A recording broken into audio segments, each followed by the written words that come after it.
New Year ki party langbagi matamni yamna nungaiba matamni anoba chahi lakpagi amati hanagi chahi to bye bye tobagi matamni asi matam sida mayam puna langnaba matam sida makhoi ki khulduna makhoi habadi ai harakani wari sidu taminasi makhoi ki khulduna kanna organize torami kananum ko bagi tamagda kananu habada Justin Bieber ki concert ba pangthok ba kanna khonarami asida Anna amadi Saili mabani si Justin Bieber ki biggest fan ne aduna mabani na Justin Bieber lakadawre tabada harawbadu utpado asi ki films da utkare movies da utkare movie yeminders Saili nang tarbo akhi New Year party to basiga concert Justin Bieber lakani haise nang chaningro Oh my god aina khwaidagi pamjabane aigi godfather aina babu mang khudingi ningsingi manglande oi amadi aina chalam bam khudingi Justin Bieber uda ba yawde aina chaksari pukhamda oi thi phare natunda oi aduna yamna nungai aidi ai khangde ai Justin Bieber bu pamse haibagi matik ai mabu ngauze ai mabu lawgadawrene ma hore lakpad ai phahugadavrene kaino nang haido ꯑꯩꯉꯣꯟꯗꯒꯤ ꯑꯩꯒꯤ ꯗꯦꯁꯇꯤꯟ ꯃꯨꯟꯕ ꯌꯥꯔꯣꯏꯀꯣ ꯑꯩꯅ ꯈ꯭ꯋꯥꯏꯗꯒꯤ ꯄꯥꯝꯃꯤꯅꯤ ꯑꯩꯉꯣꯟꯗꯒꯤ ꯍꯦꯟꯅ ꯑꯆꯧꯕ ꯃꯥꯒꯤ biggest friend ꯑꯇꯩ ꯀꯅꯥꯝ ꯂꯩꯔꯝꯃꯣꯏ ꯈꯪꯉꯦꯗꯅ ꯅꯍꯥꯟꯗꯒꯤꯁꯨ ꯅꯪ ꯈꯪꯉꯤꯅꯦ ꯑꯩꯅ ꯅꯪꯉꯣꯟꯗ ꯍꯥꯏꯔꯤꯅꯦ ꯑꯩꯅ ꯅꯪꯉꯣꯟꯗ ꯆꯦꯡꯍꯟꯈ꯭ꯔꯤꯅꯤ Justin Bieber ꯍꯥꯏꯗꯣ ꯀꯅꯥꯅꯣ ꯍꯥꯏꯅ ꯅꯪꯗꯤ ꯈꯪꯕ ꯈꯪꯉꯝꯗꯦ ꯑꯗꯨꯗꯒꯤꯗꯤ ꯅꯪꯅ ꯍꯦꯟꯅ ꯑꯆꯧꯕꯒ ꯁꯥꯔꯗꯅ ꯇꯥꯅꯤꯡꯗꯦꯀꯣ Oho, adidi horeng yenga bataredana. Ai horeng kamaina loisilaga laki yengo. Nang namitik na yengo. Justin Bieber na ai wonda yengraba. Ni punamak mayam tugagi ai wonda yengraba. Nasi katatiyaw. ꯅꯪꯒꯤꯗꯣ challenge ꯇꯧꯔꯤꯔꯣ ꯑꯩꯉꯣꯟꯗ challenge ꯇꯧꯔꯤꯔꯣ ꯏꯃꯥ ꯑꯩꯉꯣꯟꯗ ꯆꯤꯡꯉꯛꯀꯅꯤ ꯖꯁꯇꯤꯟꯅ ꯑꯩꯉꯣꯟꯗ ꯆꯤꯡꯉꯛꯀꯅꯤ ꯃꯥꯏ ꯖꯦꯕꯤꯅ ꯑꯩꯉꯣꯟꯗ ꯆꯤꯡꯗ꯭ꯔꯗꯤ ꯅꯪꯉꯣꯟꯗ ꯆꯤꯡꯒꯅꯤ ꯀꯥꯏꯅ ꯇꯥꯅꯤꯡꯗꯦ ꯃꯌꯥꯝ ꯍꯧꯖꯤꯛ ꯇꯥꯍꯧꯀꯣ ꯖꯁꯇꯤꯟ ꯍꯣꯔꯦꯟ ꯑꯩꯉꯣꯟꯗ ꯆꯤꯡꯕ꯭ꯔꯥ ꯃꯉꯣꯟꯗ ꯆꯤꯡꯕ꯭ꯔꯥꯗꯣ ꯈꯪꯅꯁꯤ Nang ngangiba mayamda kanamatana kumbide haibado na khangiba natro nangwada I don't care ni moni tawriba se khangedana nangbo mawa amata lawide I don't care ni moni tawriba se nangbu English na maroon na makhangdriba haitriba aduga Justin Bieber gi isega se tajina sari kaino ne ai mo maroon sudre kana English haitriba English haibadane khwai dagi main oiribani ai se khangedana I say gold medalist oiribani khangedana nangna hai pasaraga yapote English is a funny language khangedana English se matam chupada lon gedabani I am the beautiful one Justin Bieber Mommy, ngasida ay New Year party tawdoy niya do. New Year party to ganya khangaba Justin Bieber lak niya do. Mommy nang di khangin na tra ay Justin Bieber kaya pangami hay na ay amaga ay idol na khangin na tra ma. Ado mommy ay ne chitke khangaba. Ado ay kaino do concert ki ticket to. Ado do daddy na di hay ba ko mommy dagi pagsa laro ka laro ay na do. Mommy ay ngona khali 1 lakh kitang tani pidoy ba. Piro mama, piro. Ha, lupa kaya ni hay pa. Lakamani haiba icha nangbu chaningbra ne nati aigi se nangwada khami banate ko adusu paisa do henmali ne napanaga handaki anaba du yengba yengthokpada paisa mayam asloikre aduga nang chataba yadabra ne Mommy, nang khangiduni ay Justin Bieber kaya pame na adugi matungda magto asuk kuy na ngayrakpada nga sidang dalai ni ati raktor laudoro su khangre mommy please chitke ba Pare ichana haraubadi mama ba khoi sa haraubani pare horen do nang thoamdai da ai check to phasana kan toraga pirage ko nang ke rugadra seli ga chatoyrungani ne seli na bani se mangau thi khre da ko pare nang chana ba ke no se and ima se makki ko nang khar restaurant chu chalo Oh thank you mommy you are the best mommy I love you Sally think rene Justin Bieber jing bachat pada think re kai dorige Mana thungang dorukpada tawramliba phibamdo ubada ai pungagakhi Seligi samdo napu machu sangamde adudagi maki manakongda achau sanani su yalamri aduga maki mamitta machu gi rainbow dumaina aise do tisilami kuthi charamde Sally kino nangi dress sibo kino sukami kesalami sibo nangi masam do kada chakrage masam ko katala mene asuk tawpanida ai Justin pamitna aduna Justin gi dumana sam kasel oina napu machu to hankrabane Justin na ai busoidna makidi chance ma pegani na try now kai chance no haisibo ai ko yeng batani chattoise kaino Sally nang hawrabo ai me cover taw bahana bada yam theng do kringa si sawgano ana adudi chana ba tawrasi ko auntie chaloidro auntie kali rage Kargi auntie no, tu mina sa lao. Oh my god, kargi auntie no lao. Tu mina sa se. Nang hezi gano lao.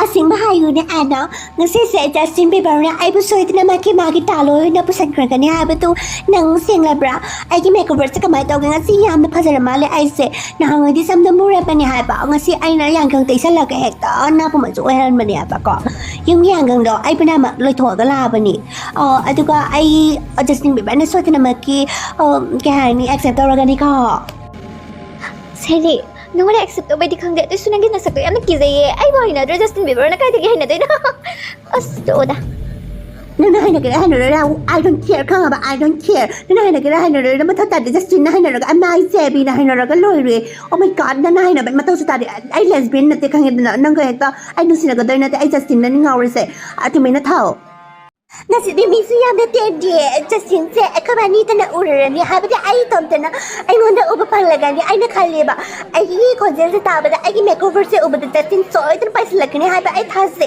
mas se sige tong taraga ni haba ay kanse at na nang kali nang sikragera ay tomta lehugi sida Tino nga ora mo nang Sally, dumini yengo Justin tulak ni matapag pada ay uran ni nang mug pada kira ni aduna dumini yengo Neng na matang dan mama na bigay mawabon bagi wakalon sa kanilang puturay no ha. Ano matang Justin sa ay haba why wata sa kanilang chili ba no? Ay sampan niya ba ay nako sa dati ita haba ko. Kami na yengo Justin ay iwang ay pura batog lag ni nagkang ba. Ay Justin na tura pa ay kasabi hadi ba ni na tura pa matanda. Nang lawa yaro ay nagsinta oy sa kay katal niya. Tre, taling di kayo kung nga nangayo. Hari na pula magtuon nang gulay ng chitat na bini, nang di ay dilaro ay na itat ano nga nalaki na kanbasi din ng hekta pawdo rin sa kamana no. Laka magitikit mo ng kamana kaabalain no sway siga amta nilaw na warido. He! Nang naman na paso na layre at kay paysa pa na nang ito yam na hay limi attitude to rin ba ang honda ay koy pabong lang ti hay to na. Nang ang honda. O si taway ta ba niya ba? No. Ay ima matom tanayok pinapaso ima na ay gining matungali hay pasiti kakao ganaw Ay nangunda nang ipapong lay taba do adudo ay nangunda nung nahay ba nagti ay do mahang ba ni nang diyam na lay din ako lay chutat na binina ne ngamlam loy dra na hangga bagi ba ni adu nang diyam na ngamame to ba ngamame adu na ay nangunda nung nabak in lay jakiti ay diyam na kizi nang se hay tumilayo kain do kanti Justin tola ka ni Baby, oh, like baby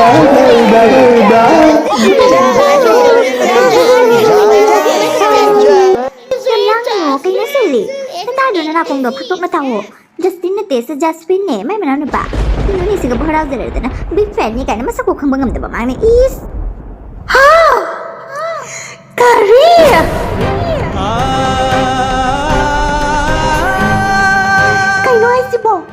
Kanino ay sibo ay kuksa kanito kre Oh my God my heart is burning right now Oh my God my heart is breaking news Oh my God Lao cha sila yung da ay ibu di kayo natin ito dam chat tira ang pala ka mabukay no sila sila yang sila si lalo dito na big sara man nang di Ngay kunya New Year daw Justin Bieber ko kanya na ay mo nang tataw raga ay ko may amo nang tataw raga ay ko nagkaroon na tuminalay bagang gani lupala ka ma ay na imagay nilutuwa imado hat na magani ay nalaisi kano ya trusa ay kano hay daw rispo oh my God what the hell kaya ba nang ito auntie yung kidney lang nagsudokra ba auntie oh my God na chano pila na chito na may focus yung puso ng mani ko auntie nang di Hey, tuminlayo ko kaya tabi nang kanino science ka mataparak ta bro ha nang scientist o nindra bro nang ibuti mataliyaw sa kay kino kini ani mo yung tokra di makaram na ingani adu ka kiti hindra ba di sikra ba mi nakaram na kok sa gani masanti da ho rest in peace ni ma Laishram linda Oh my God dokra ma lina tawari se asin bagi auntie ani magro na nagsudokra ito nang laga mo later ay mo na harap magkadog Sally nang kidog nang ginawa na bi basta pa bilay ba sa nagka-or broker patilay ba sa namagi kinito kay gizuan kiman no nang na Sarama kaya labas sumingon na ka din ni na nagsaba nga laroy drabing pinikalit na ni nagsaba ay po pagi kutida irakte kutidan no kutida irakte kangit na ni nagtaw kay na ay sa irakte kang ba ay sa minayra sa po na kangit na is nangong ba so ay lalit sa tatarabi so oy bas niya ay ni yan na wang labig igo na hing labidi kangit ꯈꯪꯉꯤꯗꯅ is Hey, kaidano na chitkitoribase ha? Namasina, namahanubi aina, chaho thongaga pijanaba honari. Nangna ising ne aina tengon aba bo he shoki khandaba. Adugi mathakta na thi bhai no bagi ising leitina khandra. Khandra na. Kari na tawjarisibo. Kari dress no. Ima, ngasidi aingwada laknabiraan khangidana. Ngasidi aigi numit Nila numit means aigi numit sailigi numit. Haibadi sailigi numit haibadi ngasi Justin Bieber lakadawre. Ima nang Justin Bieber to khangi natra aina nuti kudigi nunang to mama to mon makada phone namjalaga tabado ise adu lakadawre. Akoi ki khulda lakadawre. Ima ticket katpagi lupa lakh ama mathau tai. Ima nang puthoraga piro. Kari haiba, lakama haiba. Mai bima thikne mana thara ba ka sajaradana. Ai khoi ne ni sakadana udro ibe mana. Kaidana udro nei nung manung lari nei selek khun manung da. Jumbo le jada bai khoi da lakama kai. No kiri lakama uje ne busi. Ima, pinagi haini. Mga pase, machaki nungai ba uraga. Mga paso harawi haiduna. Laka mabukai no ima. Kidney ama yolo. Adu pangsarani ima. Nangdi hanubi su pare. Hinga daw su. Hinga daw su yamna. Liksila nangkiti. Aduna kidney yon tok pada pamutre. Adi hinga daw yamwati kidney pamui. Aduna ima nang laka mado. Sinala bay yang na daw. Nang kambra. Napagi piroi siroidri. Napagi piroida. Jangdori ba puisa mayam sa nang nathangtok da ibe ma. Nama aina thaba kang na sura ka thangtok piroi bani. Aduga nang nauji lamket la bai ba la ka ba lai thoke ka na. Nang nakok yaw jbo ibe ma. Nakok yaw jbo ibe ma nang bo. Sigala nakok to isin thobi ka ibe ma sigala. Ima, aingwada ising thobo haibana te khangidana. Aingwada laka ma pe khangidana. Hausi pung nipan tare khangeba. Pung mapan taba the Justin Bieber akogi hol na ba de yoragani akogi school gi hol gi mamanda. Ano to? Anati lo sa nalo lamani mamana laka ma puto amani.